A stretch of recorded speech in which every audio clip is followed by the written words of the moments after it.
Welcome back. Thom Hartmann here with you, and Denny in Berwyn, Illinois. Hey, Denny, what's on your mind today?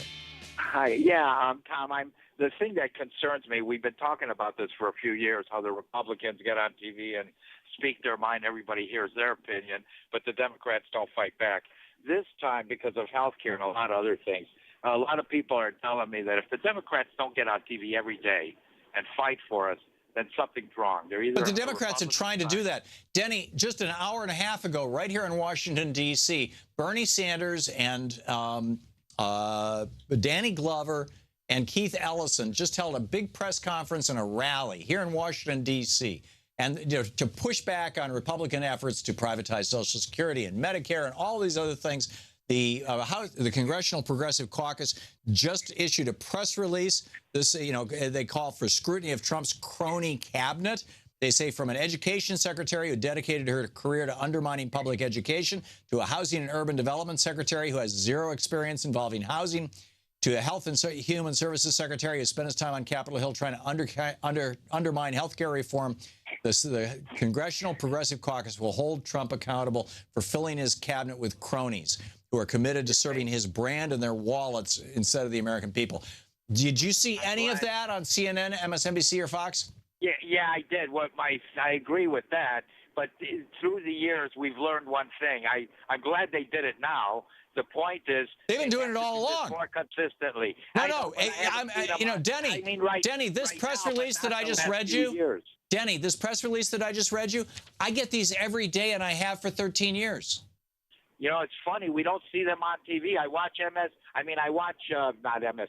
I don't watch a lot of these CNN and all these things. I see Republicans up there on these stations. They get up there. No, I understand the releases and stuff. The corporate bias of the companies that own these television networks, the corporate bias of the companies that own these television networks is Republican. And that's why, and this, the big stink back, in 2000, during the Bush administration, there were more Republicans than Democrats consistently on Meet the Press.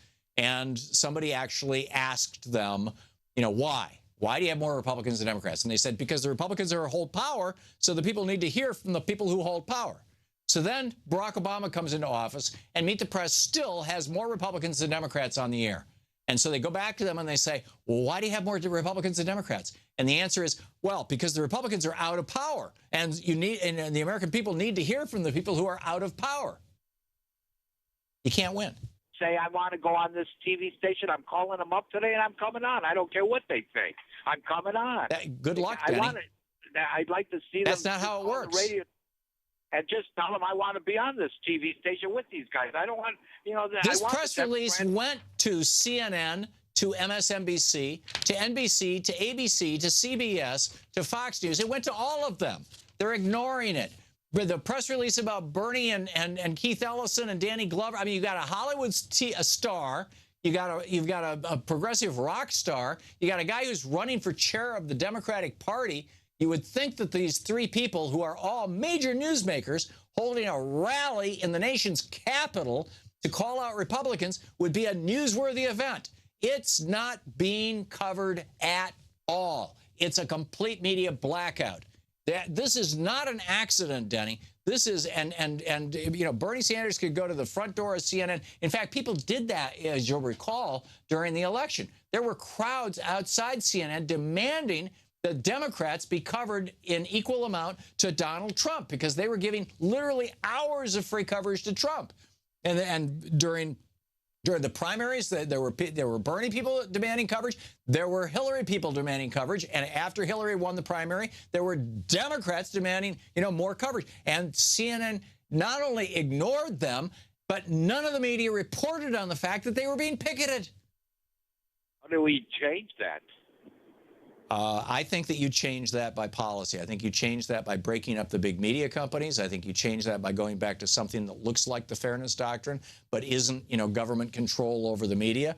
I think you change that by changing your ownership laws, particularly with regard to radio, television, and newspapers.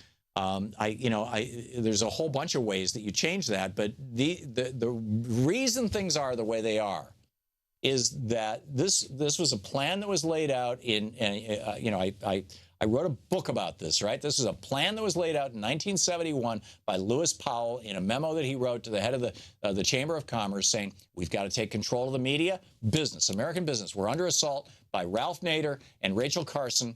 Rachel Carson was Silent Spring. It was published in, I think, 65, and Unsafe at Any Speed, as I recall, was published in 67. And these two books created, almost single-handedly, the environmental movement and the consumer movement in the United States. And so by 1971, you had people saying to big companies, we don't want your products to kill us anymore, and saying to legislators, we've got to, we want seatbelts in cars. We want DDT out of our environment. We want a world that is safe and that we can live in. And the legislators were going along with it. So Lewis Powell said to the Chamber of Commerce, business has been apolitical for a century. We can't be apolitical anymore. We've got to become political. We need to take over the media. We need to take over the academia, the colleges. We need to take over the judicial branch, and we need to get state after state, municipality after municipality, county after county to change from appointed judgeships to elected judgeships so that the people with the most money can make sure that their people get into the judgeships. We need to take over, we need to create think tanks to take over public opinion, to pump our information, our worldview, to make that the American worldview, that business and all this kind of stuff. Powell put that memo out. Richard Nixon put him on the Supreme Court 6 months later, not even knowing that Powell had authored the memo.